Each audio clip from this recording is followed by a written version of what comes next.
Salut les amis, c'est Guilain, on se retrouve pour une nouvelle vidéo. Une vidéo qui je pense va être au final assez courte, assez globale.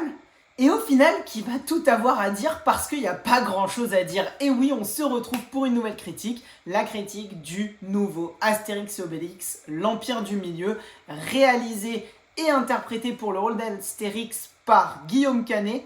Et on va le dire tout de suite, toute sa troupe, puisqu'il y a sa femme Marion Cotillard dans le rôle de Cléopâtre, Vincent Cassel dans le rôle de Jules César, Gilles Lelouch, son meilleur ami dans la vraie vie, qui joue le meilleur ami d'Astérix, Obélix évidemment, dans le film. On va aussi avoir toute une flopée de personnages secondaires, puisqu'on va avoir Ramzy, de Eric et Ramzy Bedia, on va avoir Big Flo et Oli, on va avoir Angèle, on va avoir Orelsan, on va avoir McFly et Carlito, on va avoir Zlatan Ibrahimovic, pour citer que les plus gros et les plus connus, surtout pour nous, le monde de YouTube et de la jeunesse, si je puis dire.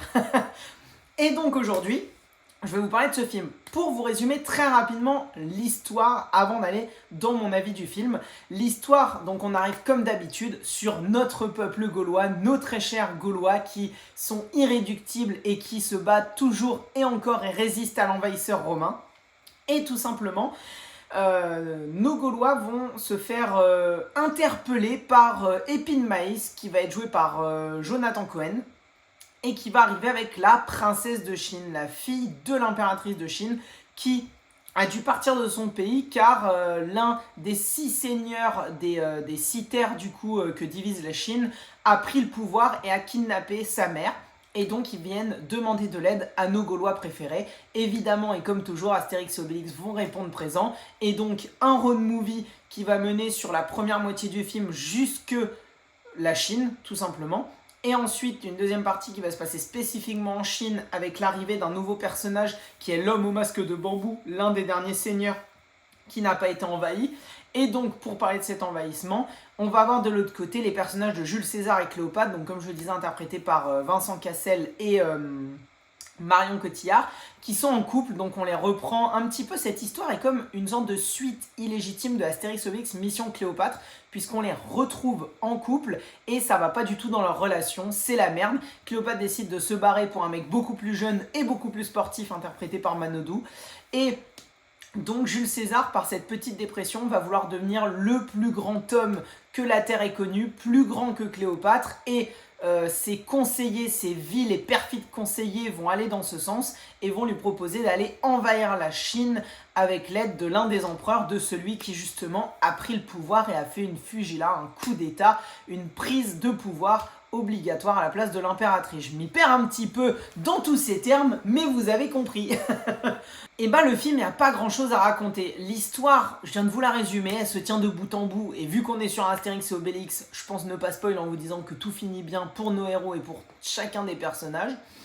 À côté, la réalisation, je vais en parler tout de suite, est plutôt bonne. J'avoue que le film est pas trop mal filmé, on sent que le budget a été mis à la fois dans des effets pratiques qui fonctionnent vraiment bien, à la fois dans les effets spéciaux aussi. Je pense à la scène de bataille à la fin qui fait vraiment impressionnante et vraiment scène de bataille, pour comparer par exemple avec le dernier Twilight, bon, qui est une merde, mais bon, c'est bien de comparer une merde avec la rafale de merde que se prend dans la gueule ce Astérix et Obélix. Je trouve que le comparatif marche plutôt bien, où on est censé avoir une bataille finale à la fin du dernier chapitre de Twilight, et au final on est sur 15 pélos contre 25 pélos, c'est ridicule vu de loin, la caméra met pas du tout bien en scène ça. Là pour le coup c'est le cas, on met bien en scène les choses. Et je vais rentrer tout de suite dans le reste, qui là va être beaucoup plus mitigé, tout simplement parce que je m'attendais à voir une énorme merde. Je n'avais aucune envie de voir ce film et j'y suis allé pour faire plaisir à mes proches et pour l'émission que je prépare en même temps en parallèle de cette chaîne YouTube, comme vous le savez, sur Pellicult, sur Twitch, tous les mardis soirs de 20h30 à 23h. Petit code promo. Et en fait, ce qui se passe, c'est que le film est pas incroyable, mais le film est pas une catastrophe non plus. Donc on va dire que par rapport à vraiment l'attente hyper négative que j'avais de ce film, je le rehausse peut-être positivement. Je trouve que les caméos fonctionnent bien, c'est-à-dire qu'en fait on va pas... ils sont pas trop présents. En fait, il y a plein de petits caméos. Donc, que ce soit le personnage de Angèle, joué par, enfin, où elle interprète Falbala, Orelsan qui joue Titanic, le pilote d'un bateau, Big Flo et Oli qui apparaissent que pour une scène, etc. Mais ils sont pas trop prenants. Le seul qui a vraiment un rôle dans l'histoire, c'est le personnage de Zlatan Ibrahimovic qui joue le soldat romain un petit peu le plus puissant de toute l'armée. Mais ça fonctionne parce que même si on fait une blague en lien avec le foot, qui pour moi est sûrement la meilleure scène du film et la meilleure blague du film, peut-être aussi parce que j'aime le foot et que je trouve qu'elle marche super bien dans le rythme et dans comment est amenée la blague, avec l'histoire du claquage et du changement, je trouve que ça fonctionne trop bien. Mais avant ça, il est vraiment montré comme un soldat surpuissant et on sait comment déjà physiquement, athlétiquement, Zlatan, comment il est. C'est comme si on avait pris un acteur, je sais pas, un cascadeur ou n'importe quoi, jouer sur l'aura d'un personnage public pour interpréter un rôle qui lui va bien, et bah je trouve que ça fonctionne là vraiment bien. McFly et Carlito, ils n'existent pas dans le film, ils apparaissent vraiment que pour une scène et ensuite une autre où ils sont juste secondaires, enfin on les voit juste en fond mais ils parlent pas. Ça aurait été eux comme n'importe qui d'autre, ça sert à rien, donc on va dire que c'est vraiment pour de l'aspect publicitaire et communication, ce qui peut du coup être rejeté mais qui moi m'a pas dérangé dans le film, qui m'a dérangé beaucoup avant. Donc effectivement tout cet ensemble donne un peu un sentiment de... Tu passes un bon moment, mais c'est vite oublié. Et à ça, pour aller un peu plus loin, parce qu'il faut en parler, et je vais terminer là-dessus, c'est le comparatif avec les autres Astérix et Obélix. Oui, Mission Cléopâtre est aujourd'hui l'une de mes comédies françaises préférées. J'ai peut-être une préférence pour le Dîner de cons, même si je sais pas trop juger entre les deux, mais c'est top 1 ou top 2 pour Mission Cléopâtre, comme je suppose la plupart d'entre vous. Et effectivement, là-dessus, ce film-là est bien moins bon, mais néanmoins, quand je vois la daubasse qui avait été au service de Sa Majesté, bah, je trouve quand même que celui-là est meilleur. Les personnages sont assez intéressants. Je trouve juste que celui de Guillaume Canet, Astérix, est complètement mis à part. C'est vraiment les deux personnages, alors j'ai pas fait l'affront de citer les actrices et de donner leur nom, mais les deux personnages chinois principaux, donc Tatane et la princesse, je trouve que c'est vraiment les deux personnages les plus intéressants avec Obélix. Et là, pour le coup, je trouve que Gilles Lelouch en Obélix, il faut le féliciter. Il a magnifiquement bien interprété à la fois la naïveté du personnage, la candeur du personnage et à la fois représenter sa force, même s'il y a juste un petit moment incohérent, c'est au moment où il se tape dessus avec Tatane, normalement avec les claques que lui il met et les coups de ventre, elle est censée s'envoler parce qu'à chaque fois qu'il met les mêmes coups durant tout le film à des Romains ou aux personnages avec qui ils se battent dans un bar, à chaque fois ils se font envoler. Et là, bizarrement, Tatane ne se fait pas envoler. Je trouve que c'est juste un petit défaut scénaristique qu'on a dans le film, mais c'est pas bien méchant. Néanmoins, pour le reste, les personnages secondaires font le travail sans être éclaboussants. On a un petit message, si, il faut quand même aussi en parler, on a un petit message. Alors, le message vegan du film avec Astérix qui, à la fin, décide de continuer à manger de la viande, pour moi, fonctionne pas du tout. C'est complètement tiré par les cheveux, c'est mal sorti, c'est un gros cheveu au milieu de la soupe.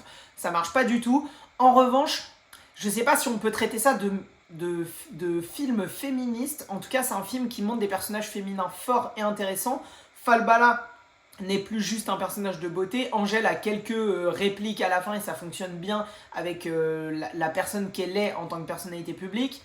Le personnage de Mimine, interprété par Alexandra Lamy, la femme du chef du village gaulois, est le personnage qui déclenche l'histoire, comparé au chef qui est joué par Jérôme Commandeur. On a les deux personnages justement, les trois personnages même chinois principaux, chinoises je dirais même, donc Tatane, la garde du corps, la princesse et l'impératrice de Chine. Et là pour le coup on a vraiment un film qui met en avant des personnages féminins et des personnages féminins intéressants. Est-ce que le film est féministe? Je pense pas. Est-ce que le film traite bien de ces personnages féminins? Je dirais que oui.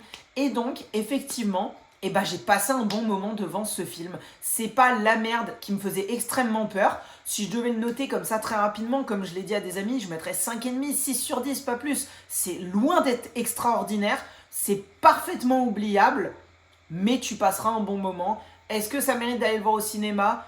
Je suis pas sûr, mais d'un autre côté, vous en sortirez pas déçu, ça c'est sûr, parce que si comme vous attendiez à rien, vous pouvez que avoir une bonne surprise ou vous dire c'était pas ouf si vous rentrez pas dedans. Le rythme est bon, le film dure 1h40, on n'a pas le temps de s'ennuyer, donc effectivement, je sais pas si je vous conseillerais d'aller le voir, mais vous passerez pas un mauvais moment si vous avez envie d'aller le voir et de découvrir ce nouveau Astérix et Obélix. Maintenant, en termes de bilan, je pense qu'on pouvait s'attendre un petit peu mieux au niveau du budget, au niveau du casting et par rapport au fait qu'il s'inscrit dans la saga où a existé le chef-d'œuvre d'Alain Chabat, Mission Cléopâtre. Donc dans l'ensemble, ça n'en fait pas un mauvais film, mais ça n'en fait pas non plus un bon film. C'est un film moyen. Et donc les amis, j'espère que cette vidéo vous aura plu. N'hésitez pas comme d'habitude à mettre un petit pouce bleu et surtout un commentaire, je le dis à chaque fois, mais vraiment ça me fait très plaisir d'échanger avec vous dans l'espace commentaire, de me dire ce que vous avez pensé du film, des caméos et des personnages, tout ça avec bienveillance et gentillesse et partage de ses opinions évidemment. Et surtout, prenez soin de vous, allez voir des films et surtout n'oubliez pas, les regarder c'est bien, mais les comprendre c'est mieux. C'était Guilain, ciao ciao.